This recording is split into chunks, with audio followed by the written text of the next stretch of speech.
Então, galera, questão aqui sobre vetor gradiente, né?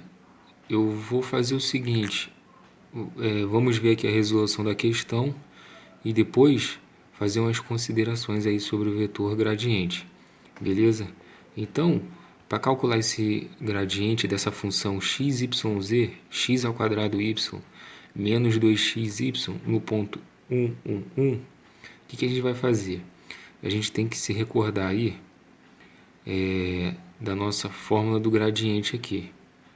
É o nabla f, que nada mais é do que o nosso gradiente vezes uma função escalar. Tá? A gente, quando vai calcular gradiente, a gente trabalha em cima de uma função escalar, desse tipo aqui.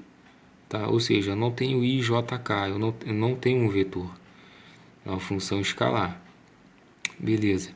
E aí como é que a gente calcula? A gente calcula derivada em relação a x de toda essa função escalar, derivada de toda a função em relação a y e derivada de toda a função em relação a z. E aí com isso, a gente tem aqui que nós precisamos encontrar então em relação a x, a y e a z. Então a gente vai olhar aqui para a nossa função e a gente vai derivar em relação a x, em relação a y e em relação a z. Beleza, então em relação a x, e aí fazendo aqui então, o que a gente vai ter?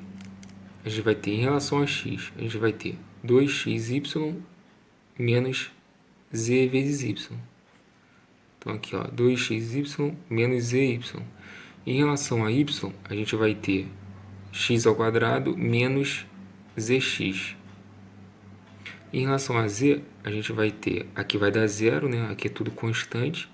Aqui vai dar menos xy. Então, menos xy. Beleza. Então, assim a gente monta o nosso vetor gradiente, né? Então, o nosso i vai ser o quê? Em relação a x, o nosso j em relação a y, o nosso k em relação a z. Então, a gente vai ter aí nosso vetor 2xy menos zy mais x ao quadrado menos zxj mais menos xyk. E ele pede no ponto 1, 1, 1. O que isso significa? Nosso valor de x, y e z vai ser 1.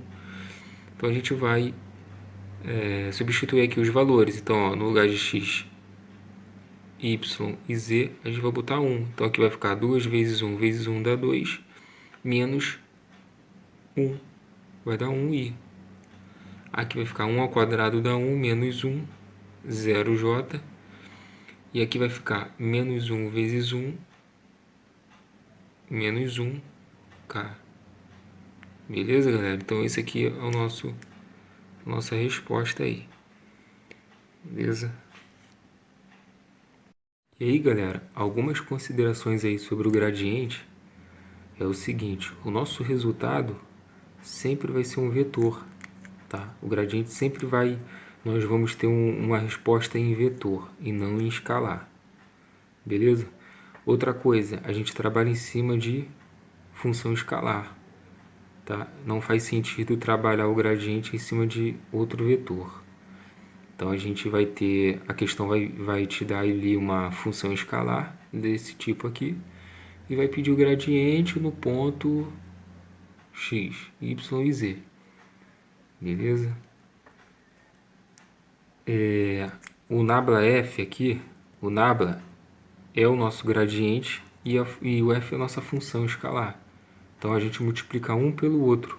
É como se a gente multiplicasse um pelo outro. Então por isso que a gente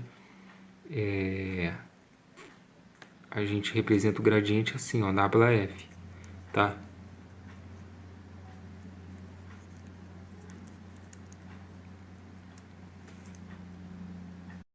Uma outra coisa importante também é que o gradiente ele calcula o ponto onde tem a maior variação. Então, por exemplo, vamos supor que você tem ali um ambiente com uma certa temperatura e essa certa temperatura ela é representada por uma função. Então, quando a gente tira o gradiente dessa função, a gente vai achar, ele vai apontar, né, para o ponto de maior variação, onde tem a maior temperatura, vamos dizer assim. Então, você tem lá um ambiente, você tem uma função escalar em função da temperatura, e você quer calcular ali qual o ponto com maior variação de temperatura. E aí você tirando o gradiente, você encontra esse ponto, tá? YJK, beleza? No mais é isso, galera. Fiquem com Deus e fiquem na paz. Valeu!